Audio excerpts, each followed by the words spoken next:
أعوذ بالله من الشيطان الرجيم بسم الله الرحمن الرحيم الحمد لله رب العالمين والصلاة والسلام على أشرف الأنبياء والمرسلين وعلى آله وصحبه أجمعين سبحانك لا علم علمتنا إنك أنت العليم الحكيم. Assalamualaikum warahmatullahi taala wabarakatuh. Khususnya Ustaz ucapkan kepada anak-anak murid Ustaz tahun 3, tak kisahlah kamu 3 Abu Bakar, 3 Omar, 3 Osman ataupun 3 Ali sekalipun. Mudah-mudahan Ustaz doakan kamu semua berada dalam keadaan sihat, sejahtera dan terus bersemangat untuk terus menuntut ilmu. Tambah-tambah minggu depan dah nak buka sekolah. Jadi insya-Allah untuk pagi ini, Ustaz rasa hari ini merupakan hari terakhir untuk kamu belajar secara PDPR ataupun online. Kerana kamu semua tahu kan minggu depan sudah kena hadir ke sekolah. Jadi untuk pagi ini, pagi yang sangat indah ini, pagi Jumaat, kita teruskan untuk kelas sesi terakhir secara PDPR ni bagi subjek Jawi pagi ni. Jadi untuk Jawi pada minggu ini, insya-Allah sekali lagi bersama dengan Ustaz Amir Hafiz untuk sambungan daripada minggu lepas. Jadi untuk mulakan pelajaran pada hari ini, kita mulakan dulu dengan doa pembuka doa pembuka hati ataupun doa sebelum belajar. Insya-Allah kita baca sama-sama. Bismillahirrahmanirrahim. Allahumma ftah alaina hikmataka wanshur alaina min khazaini rahmatika ya arhamar rahimin. Rabbi shrah li sadri wa yassir li amri wahlul 'uqdatam min lisani yafqahu qawli. Amin amin ya rabbal alamin. Mudah-mudahan dengan berkat doa itu tadi, hati kamu tenang, lapang untuk terus mendengarkan video yang kamu sedang tonton ni. Dan mudah-mudahan kamu juga dengan berkat doa itu tadi dapat mudah fahami apa yang kita akan belajar pada pagi ini insya-Allah. Okey, jadi seperti mana yang Ustaz cakap pada awal tadi, hari ini adalah sambungan daripada minggu lepas, di mana minggu lepas kita belajar, kita baru masuk dalam pelajaran ataupun tajuk yang kedua. Jadi tajuk yang kedua minggu lepas kita dah mula. Jadi hari ini masih lagi tajuk yang kedua, cumanya berbeza unit. Minggu lepas kita dah selesai unit 1 dalam bab 2 ni. Hari ini kita akan masuk unit 2 dalam bab 2 ni. Okey. Jadi siapa yang ingat lagi minggu lepas kita belajar apa? Minggu lepas siapa ingat belajar apa? Tak ingat dah Ustaz, saya tengok minggu lepas je. Hari ni saya tak tengok dah, jadi tak ingat lah. Tiba-tiba Ustaz tanya macam ni, tak ingat. Okey, tengok sikit. Kalau tak ingat, tengok sikit yang atas ni je. Kalau kamu ada buku teks, cuba tengok buku teks sebelum muka surat berapa tadi? Sebelum muka surat 16 ni. Jadi pelajaran yang kedua minggu lepas bermula pada muka surat 11 tak silap Ustaz. Muka surat 11 ni. Iaitu dalam unit 1. Di mana tajuk yang kedua, tajuk bab 2 ni, tajuk dia perkataan yang diakhiri dengan huruf kaf dengan huruf ga. Jadi unit 1 minggu lepas kita belajar hukum kaf pada suku kata terbuka, iaitu pada kata jati Melayu. Okey. Jadi macam mana minggu lepas kita belajar macam mana kita nak kenal perkataan-perkataan dalam perkataan Jawi yang di mana huruf K kalau dalam bahasa Melayu berakhir dengan huruf K, dalam bahasa Melayunya dalam tulisan Jawinya huruf apa? Adakah warna K ni biasanya kita samakan dengan huruf kaf kan? Jadi kaf ni nak tambah alif ke ataupun kaf sahaja ke macam mana? Jadi minggu lepas kesimpulannya adalah kita belajar adalah untuk huruf kaf ni, huruf kaf ataupun huruf kaf sahaja, huruf kaf sahaja yang berakhir dalam perkataan apa sekalipun. Macam mana kita nak kenal huruf kaf untuk satu angka saja, huruf kaf di belakang sekali, syarat dia mesti berada di belakang sekali. Yang pertamanya kalau huruf kaf sahaja, satu vokal, satu huruf saja di belakang, untuk syarat kaf di belakang, mestilah kaf tu, huruf kaf tu berada di belakang sekali. Yang tu yang pertama, minggu lepas kita belajar. Yang keduanya, perkataan yang huruf kaf sahaja kat belakang ni adalah hanya pada perkataan ataupun ayat ataupun perkataan lah, senang cerita. perkataan bahasa Melayu jati. Apa maksud bahasa Melayu jati ni?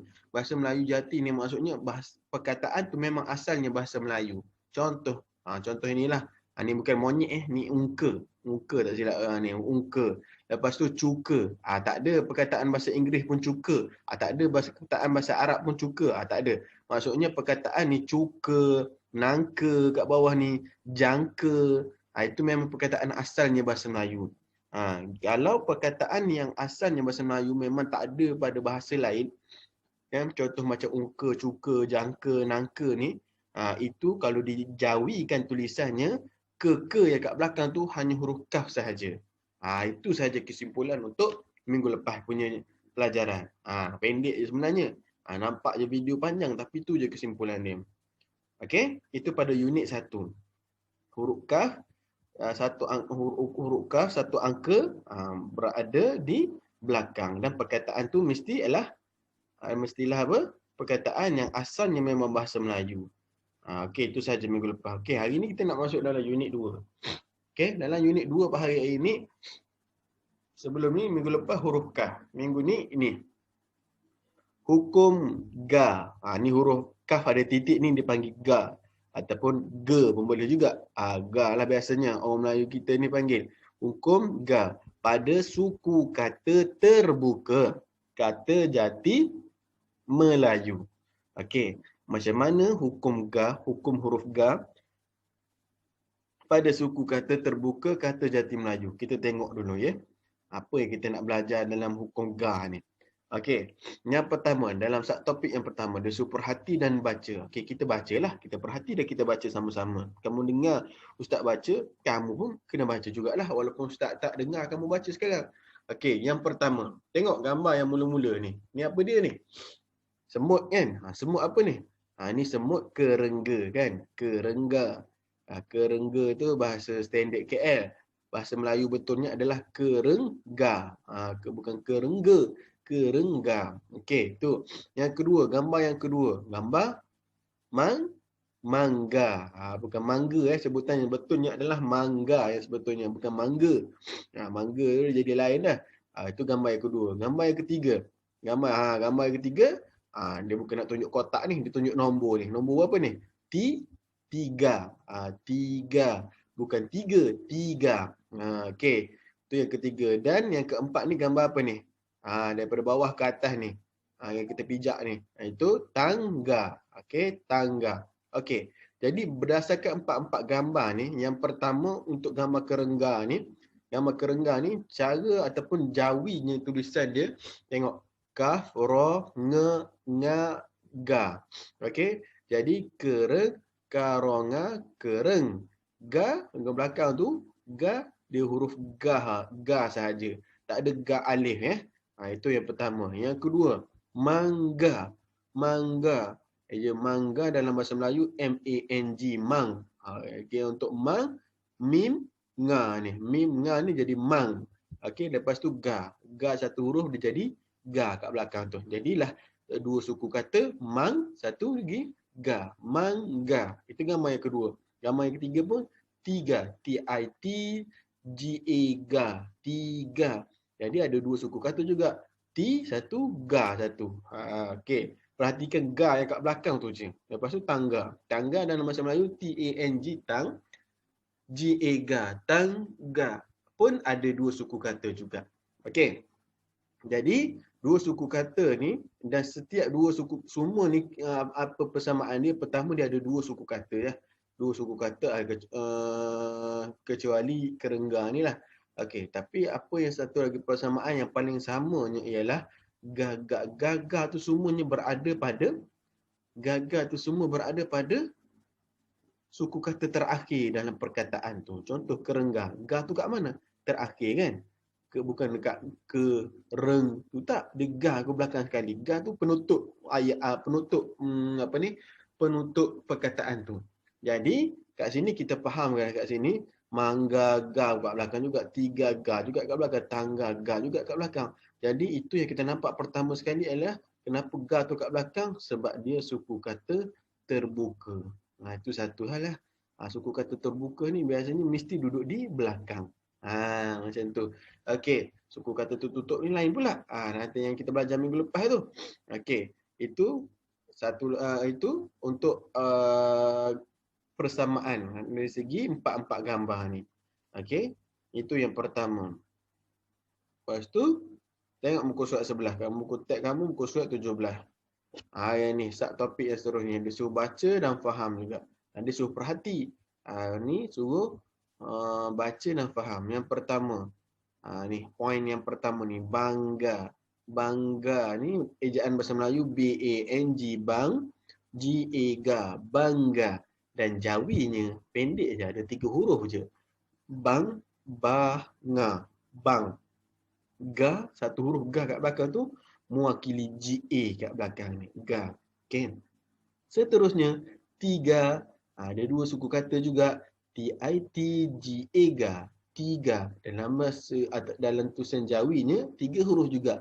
Ta-ya, tiga. Itu je. Tiga. Okey. Moga. Moga pun sama juga. Jawinya mim waw mo. Bukan mu mim waw mo ga, satu huruf ga, mo ga. Dan yang keempat jingga. Jingga pun 2 suku kata juga. Dan dalam Jawinya ialah jayanga jingga, satu huruf kat belakang tu, ga. Jadi dapat dah kita faham kat sini sebenarnya gaga. Kalau gaga ni kat belakang perkataan ataupun ada satu perkataan ga ni duduk dekat belakang sekali, kalau jawinya mesti huruf ga seketul. Biasanya kita ni tertukar kalau ga ni mesti kita letak huruf ga, huruf alif. Yang tu kamu banyakkan daripada kita ni terkeliru. Memanglah ga alif ga bertemu dengan alif yang bunyi ga juga. Tapi ejaan yang sebetulnya salah macam tu. Ga kalau kat belakang, poinnya kat sini, kita dapat jumpa dah kat sini. Daripada awal tadi kita baca, start daripada kerengga tadi sampailah jingga ni.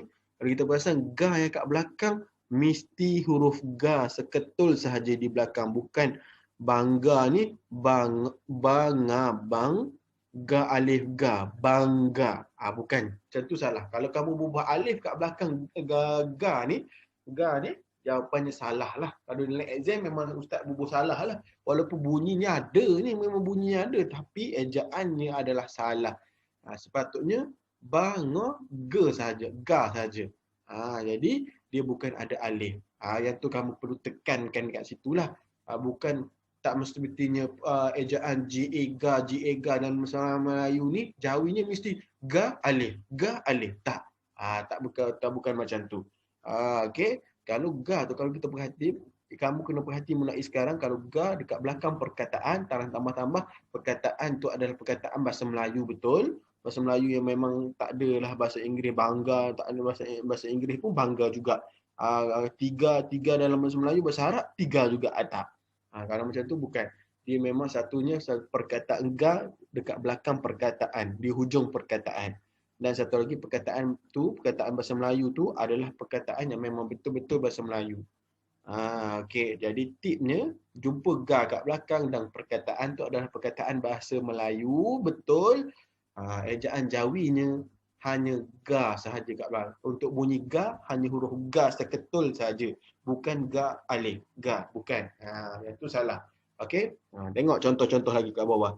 Itu je poin ni nak belajar hari ni. Bawah ni banyakkan contoh-contohnya. Contoh curiga.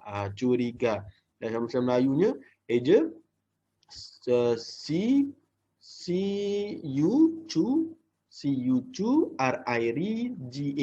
ga, curiga. Dia ikutkan ga tu kat belakang tu. Walaupun nampak pertama ni curiga, kita tengok perkataan tu perkataan bahasa Melayu. Lepas tu lagi curiga. Ga kat mana? Ga dekat hujung sekali perkataan. Jadi itu bermaksud huruf Jawinya ataupun ejaan Jawinya untuk ga tu hanya seketul huruf ga sahaja. Lepas tu dia bagi contoh ayat lah ni. Kat bawah ni, sifat curiga merugikan diri.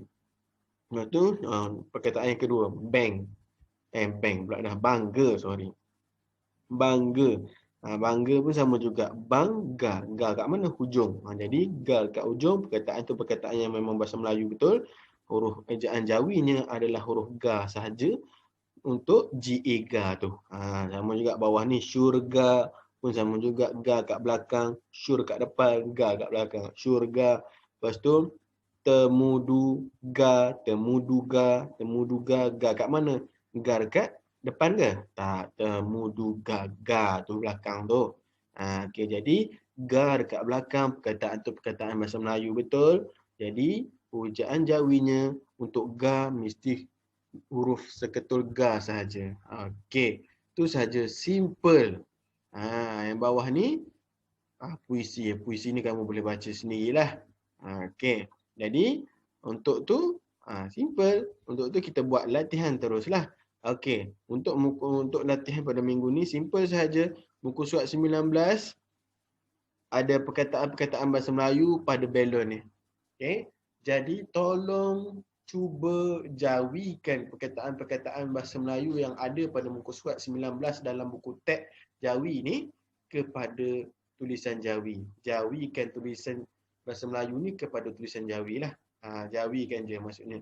Contoh, okey, macam biasa ada 1, 2, 3, 4, 5, 6, 7, 8, 9, 10, 11, 12 perkataan ni saja kamu salin dalam buku tulis kamu dan kamu cuba jawikan dia. InsyaAllah Ustaz. Kalau salah, Ustaz cuba betulkan. Okey? Wallahu a'lam untuk hari ini. Assalamualaikum warahmatullahi taala wabarakatuh.